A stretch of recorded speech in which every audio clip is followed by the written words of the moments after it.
जो भी यजमान कथा कार्य के साथ में जो अपना म्यूजिक कार्य करते हैं उन सभी का हृदयपूर्वक अभिवादन करती हूँ। साथ ही महाराज जी कथा के द्वारा आपको बहुत सारी अपनी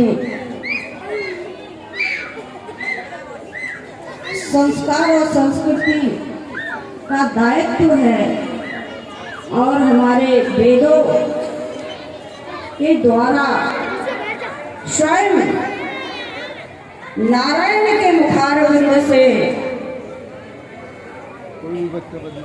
निकली हुई श्रीमद् भगवद गीता का गुणगान आपके समक्ष व्यासपीठ से आपको सुना गए पर सुनते आप लोग हैं। महत्वपूर्ण विषय है कि सुनकर क्या आप लोग श्रवण करते हैं?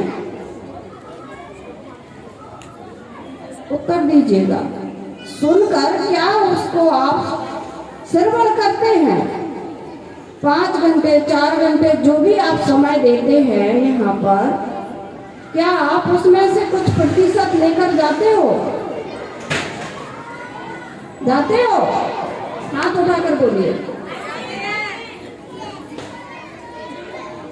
ये बहुत महत्वपूर्ण विषय है क्योंकि महाराज जी का जो समय है वो इसलिए नहीं कि आपने बुलाया है इसलिए महाराज जी कथा करने आए हैं, परंतु सनातन धर्म के लिए राष्ट्र के प्रति संतों का, आचार्यों का, ब्राह्मण देवताओं का, गुरुओं का जो भाव है, जो समर्पण है, जो उन्होंने राष्ट्र के प्रति संकल्प लिया है कि हमारे सभी सनातन धर्म प्रेमियों को जन जन तक हमें श्रीमद् भगवद गीता रामायण घर घर तक पहुंचाने का जो संकल्प लिया है उसमें आप सभी के संकल्प की आवश्यकता है।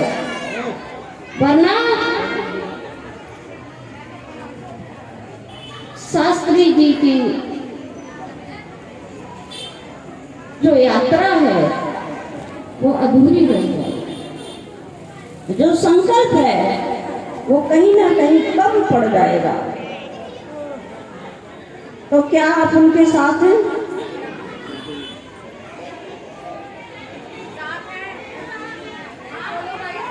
साथ हैं तो मिलकर के हाथ उठा करके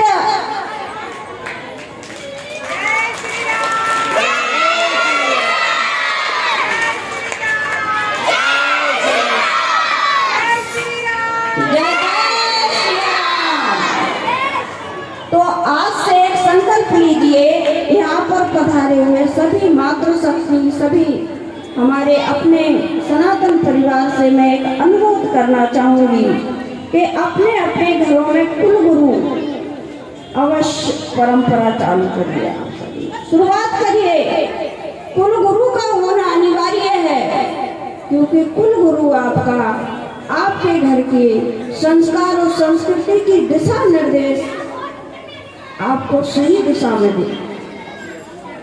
अपने बच्चों को अंग्रेजी अवश्य पढ़ाइए, अंग्रेजी स्कूलों में अवश्य भेजिए, लेकिन प्राथमिकता आपकी होनी चाहिए कि आपके अबोध बालक नन्हे शिशु सरस्वती मंदिर प्ले स्कूल में जाने की बजाय मेरा कथा से बिल्कुल हटके मैं आप सभी से बात कर रही हूँ क्योंकि जो महाराज जी हैं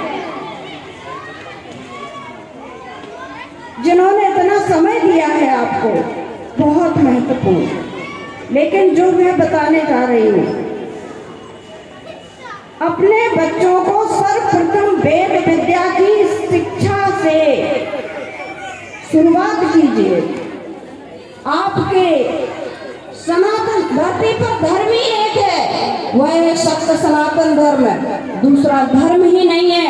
धर्म कभी जन्म नहीं लिया करते हैं, पंथ होते हैं। सुना होगा आपने, एक पंथ दो काज, यानी कि पंथ कई हो सकते, धर्म एक ही हो सकता है।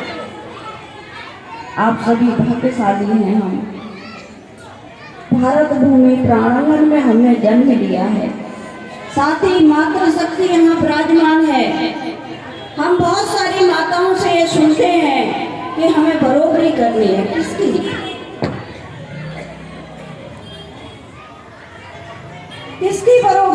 चाहती हूँ।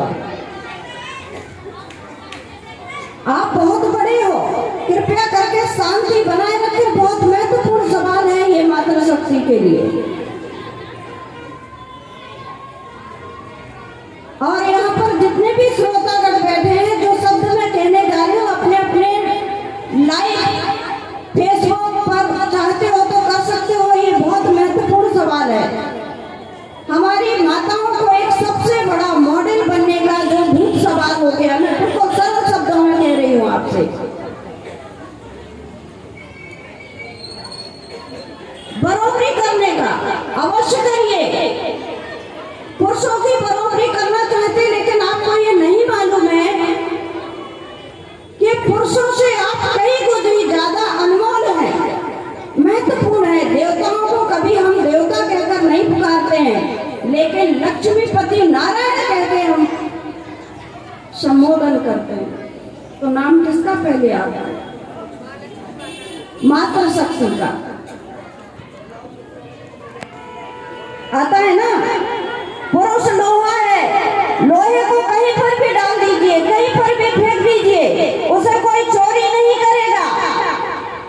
लेकिन मातृशक्ति सोना है, तो सोने को आप रोड पर डाल दीजिए, कोई भी उठा कर ले जाएगा। ले जाएगा या नहीं? तो आप तो पहले से ही अनमोल है, और अनमोल की बराबरी किसी से नहीं होती है। होती है क्या? तो आपके संस्कार, आपकी संस्कृति आप कैसे भूल जाना चाहते हो?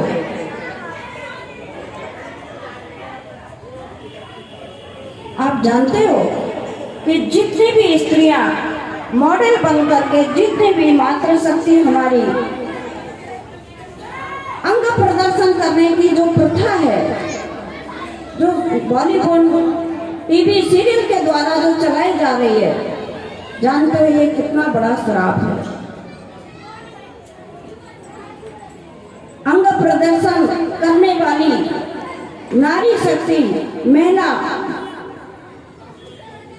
सच्चाई जो वेदों में है, पुनर्जन्म में वृक्ष समझते हो ना, वृक्ष के रूप में जन्म मिलता है आपको। वृक्ष वस्त्रहीन होते हैं। क्या होते हैं? वस्त्र नहीं होते उनके पास। इसलिए मैं सभी मातृशक्ति से अनुरोध करूंगी कि मॉडल अवश्य बनिए, दिमाग से बनिए। और खासकर हमारी बच्चियों से अनुरोध करूंगी कि अपने माता पिता, अपने सास ससुर का, माँ गुरु होती है जो आपको 20 साल पालती है, लेकिन 20-21 साल के बाद वह विचार करती है कि हमारी बेटी को हम वर के हाथों में सौंप करके और हम मुक्त हो जाएं। लेकिन विचार करिए, जो माँ अपने बेटे को 20 साल 25 साल पालती है और वो आपको अपने घर में ले जाती है, 25 साल पाला हुआ बेटा आपको सौंप देती है, आजीवन आपकी जिम्मेदारी उठाने के लिए तैयार हो जाती है, तो माँ ज्यादा महत्वपूर्ण है या सास? उत्तर दीजिए। महत्वपूर्ण कौन है? आवाज कम आई है। महत्वपूर्ण माँ है या सास? माँ गुरु है तो सास महागुरु है।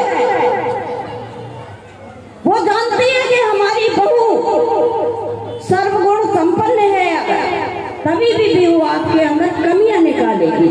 इसलिए नहीं कि आपके अंदर कमी है, इसलिए नहीं टोकेगी कि आप गलत हो, बल्कि इसलिए कि अगर उसने आपको टोकना बंद कर दिया, बोलना बंद कर दिया, तो आप गलती करना प्रारंभ कर देंगे, लापरवाह हो जाएंगे।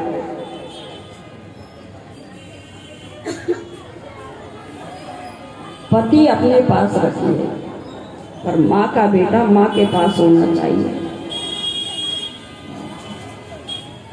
पति आपके पास हो, माँ का बेटा माँ के पास हो, यह दायित्व आपका होना चाहिए। जब आपको किसी के घर में अपनी बेटी को देते हो, और माँ से मैं अनुरोध करूंगी, ये शिक्षा देकर बताई मत भेजिए कि कुछ हो जाएगा, मुझे कॉल कर देगा।